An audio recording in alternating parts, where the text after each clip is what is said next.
Yamethin, Myanmar. Foreign and local journalists jailed for flying a drone near Myanmar's parliament were freed Friday, December 29, after spending 2 months in prison, in a case that spiked alarm over an increasingly dangerous climate for reporters in the country.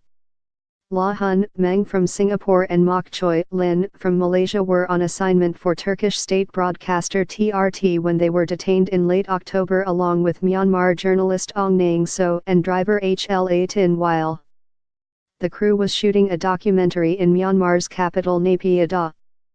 Expecting to receive a fine, they confessed to flying the drone but were instead sentenced to 2 months in jail under Myanmar's Aircraft Act. They were freed from a jail north of the capital on Friday after a court dropped additional charges that carried between 3 and 5 more years in prison. They were all released this morning at 7:00 a.m. from Yamethin prison, lawyer Kin Mong Za told AFP. Aung Naing So, the local reporter who spent his 27th birthday behind bars, said he was grateful to be freed and hoped other detained journalists would soon be released. At least 11 reporters have been arrested in Myanmar in 2017.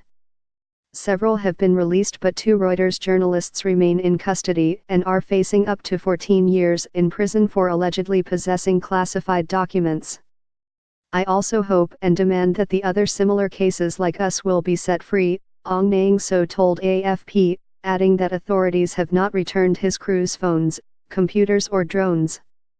The group's arrest came amid strained ties between Myanmar and Turkey, whose president has showered the mainly Buddhist nation with criticism over its persecution of Rohingya Muslims.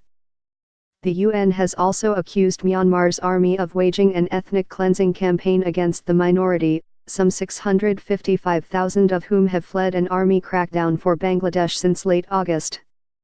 In September, Turkish President Recep Tayyip Erdogan said Myanmar was incubating Buddhist terror that amounted to genocide. TRT has not confirmed the subject of the documentary but said the reporters told Myanmar's Ministry of Information about their filming plans in advance. Their arrests deepened concerns about shrinking press freedoms under civilian leader Aung San Suu Kyi, who came to power in 2016 after decades of outright military rule.